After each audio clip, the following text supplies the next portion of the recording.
Hola, ¿qué tal? Aquí Marcos. Hoy hablamos de Camus y de su libro El mito de Sísifo.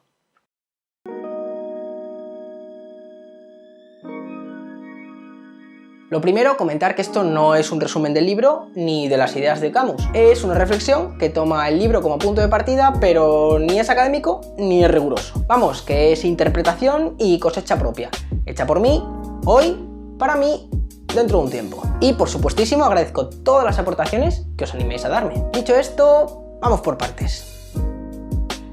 Albert Camus fue un filósofo y escritor francés que vivió entre el 1913 y 1960. Es conocido como el filósofo del absurdo, debido a que utilizó el concepto del absurdo para explicar cosas como la libertad y la existencia. Obviamente, el absurdo es el protagonista principal del mito de Sísifo, el libro del que hablaremos hoy, que fue publicado en 1942. Para comentarlo, vamos a empezar desde el final hacia el principio, porque yo creo que se entiende mejor. De hecho, no es hasta el final cuando Camus menciona el mito que da título al libro. El mito de Sísifo es un mito que forma parte de la mitología griega. Su protagonista, Sísifo, era un ladrón que había sido castigado por engañar y burlarse de la muerte. Su castigo consistía en una condena eterna a subir una piedra por una colina. Pero poco antes de alcanzar la cima, la pendiente era tal que la piedra rodaba otra vez cuesta abajo, y Sísifo debía volver a bajar y empujarla de nuevo hacia arriba. Así, día y noche, una y otra vez, hasta la eternidad. La condena de Sísifo puede parecer desproporcionada, pero Camus insiste en que debemos imaginarnos a un Sísifo feliz. ¿Por qué? ¿Cómo puede ser posible que Sísifo sea feliz viviendo esa condena? Simple, porque su destino le pertenece. Su misión, subir la piedra, es suficiente para llenar su corazón. No tiene incertidumbre. Si tenemos un destino personal, una misión, sabemos que somos dueños de nuestros días. Es un ejemplo perfecto del absurdo que engloba la fidelidad. La fidelidad le sirve a Sísifo para rebelarse ante su condena. ¿Y rebelarse? ¿Cómo? Siendo feliz. Ejemplos del absurdo de la fidelidad se pueden ver hoy en día también. Personas que quieren ganar dinero para ser felices y todo el esfuerzo y lo mejor de su vida se concentra en ganar ese dinero, olvidando la felicidad, confundiendo su medio con su fin. También se vio en el pasado, en el conquistador que conquistaba para tener una vida mayor y tras su conquista su esfuerzo derivaba a su ambición en vez de detenerse en el objetivo logrado. Ese absurdo debe sostenerse sobre algo, alguna fuerza o algún sentimiento. La fidelidad. Y es que, ¿acaso no es sino la fidelidad la culpable de que hombres conscientes cumplan sus tareas en medio de guerras estúpidas sin ni siquiera pensar que están en una contradicción? Y es que la creación absurda no puede sino ser creada por el hombre absurdo. Ese soldado, ese hombre que acabamos de mencionar, podría ser un ejemplo de hombre absurdo. El hombre absurdo es quien no niega lo eterno, pero tampoco contribuye a él. No crea, ya que crear es vivir dos veces. El hombre absurdo es quien vive satisfecho con lo que tiene y sin cuestionarse nada, como hablamos en el vídeo de los chimpancés. Y el hombre absurdo es quien cree conocer sus límites. Esas tres características dan como resultado que el hombre absurdo esté seguro de tres cosas: de su libertad temporal, de su rebelión sin futuro y de su conciencia perecedera, lo que hace que prosiga con su aventura en el tiempo que dura su vida. Muy importante lo que estamos diciendo aquí. Para mí, el hombre absurdo es el hombre sin perspectiva. La falta de perspectiva nos hace creernos libres, rebeldes y temporales. Nada más lejos de la realidad. Como consecuencia, el hombre absurdo solo puede admitir una moral, la moral dictada. ¿Os suena? Cultura, religión, costumbres, ¿qué tienen en común? Que dictan una moral. Cualquier ley moral está por definición basada en la idea en que un acto tiene consecuencias que lo legitiman o que lo anulan. El problema reside en que el hombre absurdo encuentra responsables, pero no es capaz de encontrar culpables. Solo puede utilizar su experiencia pasada para fomentar sus actos futuros. El tiempo hará vivir al tiempo y la vida servirá a la vida, dice Camus. Entonces no existirían las reglas éticas, tan solo existirían ejemplos a seguir, lo cual no es necesariamente malo, pero tener ejemplos a seguir solo cobra sentido si también nos dignamos a estudiar los contrarios. Es decir, puedes aceptar el ejemplo de no comer cerdo o no comer carne los viernes, pero no únicamente porque lo dice una moral dictada, sino porque también te has parado a estudiar su contrario. Lo que viene a decir, esos ejemplos de vida solo sirven si somos conscientes, si tenemos perspectiva, lo que nos lleva al amor. Si bastara con amar, las cosas serían demasiado sencillas, porque cuanto más se ama, más se consolida el absurdo. Y es que amar no es saber, es el contrario, es no saber, es depender. Cuanto más amas, más dependes, menos sabes, menos controlas. Y eso es incertidumbre pura. Mientras que la razón, por el contrario, conoce sus límites. Camus usa el ejemplo de artistas, que conociendo sus límites, no los sobrepasan nunca, Y es en ese intervalo donde se vuelven maestros. El saber y el no esperar evita la tristeza, porque la incertidumbre es peligrosa y la espera es la esperanza. Un motor, lo que te hace trabajar, lo que agita al ser humano. Pero hay que tener cuidado si esa esperanza es hacia el pasado, hacia coleccionar, que no es otra cosa que vivir del pasado, porque en esos casos la esperanza y la añoranza se vuelven indistinguibles.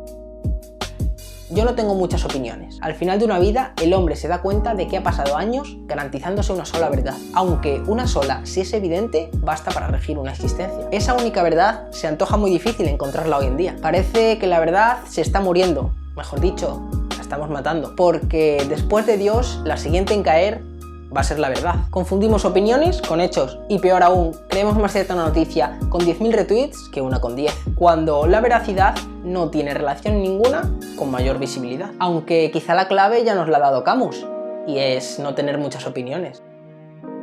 Si hasta ahora habíamos dicho que la creación absurda ha sido creada por el hombre absurdo, no es ni más ni menos que siguiendo un razonamiento absurdo. Ese razonamiento absurdo se aloja en una contradicción que Camus llamaría el quiebro. El quiebro es la diferencia que existe entre lo que pensamos y cómo realmente actuamos, semejante a la diferencia existente entre la teoría y la práctica. La naturaleza de esa contradicción, Camus le atribuye a que cogemos la costumbre de vivir antes de adquirir la de pensar. De ahí que vivir, actuar, a veces se contradiga con pensar, porque ¿cuál es la relación entre la opinión que uno pueda tener y las acciones que toma al respecto? El quiebro está inversamente relacionado con nuestro nivel de coherencia, la coherencia de la consciencia. Ejemplos tenemos a patadas. Los sentimientos profundos, pensar, siempre significan mucho más de lo que conscientemente expresamos, actuar. O la sensación de vivir hacia el futuro, pensar, mañana, más adelante, con los años lo entenderás, cuando acabes la carrera. Cuando el futuro no es ni más ni menos que la muerte,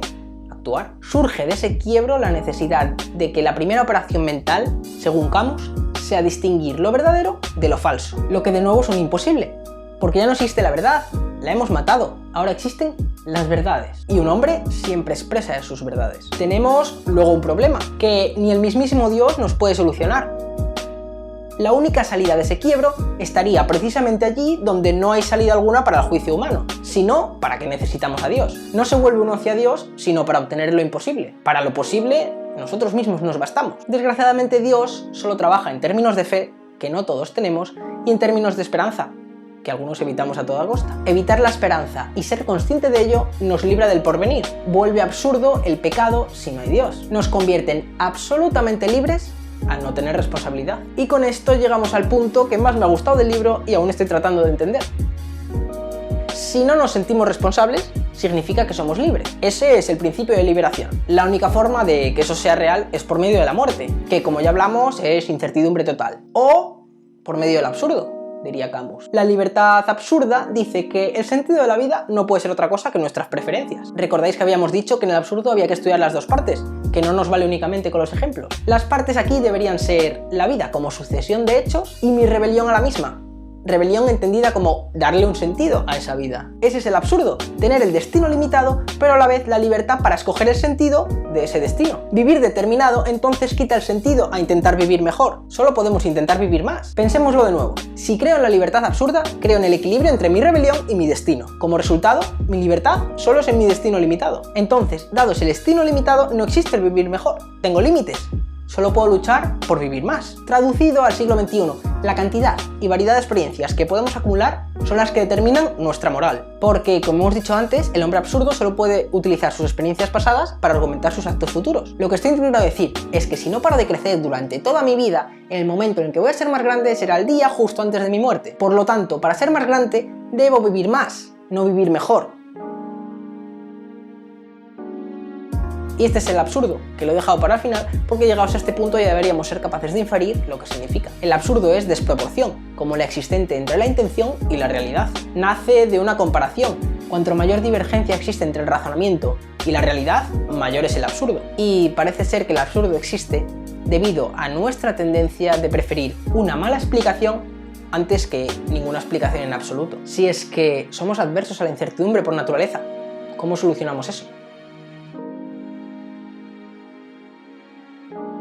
Pues esto ha sido todo. Muchísimas gracias por haber visto el vídeo hasta el final, espero que os haya gustado y servido. Agradezco cualquier tipo de comentario que me ayude a seguir formando mi pensamiento. Y recordar que al igual que Camus, sois mis profesores. El libro que he usado es el de Alianza Editorial. Dejo el enlace en la descripción por si alguien quiere comprarlo. También añadir que la filosofía sigue tanto en Twitter como en Instagram, así que nos vemos por allí. Un beso a todos y difunde la filosofía.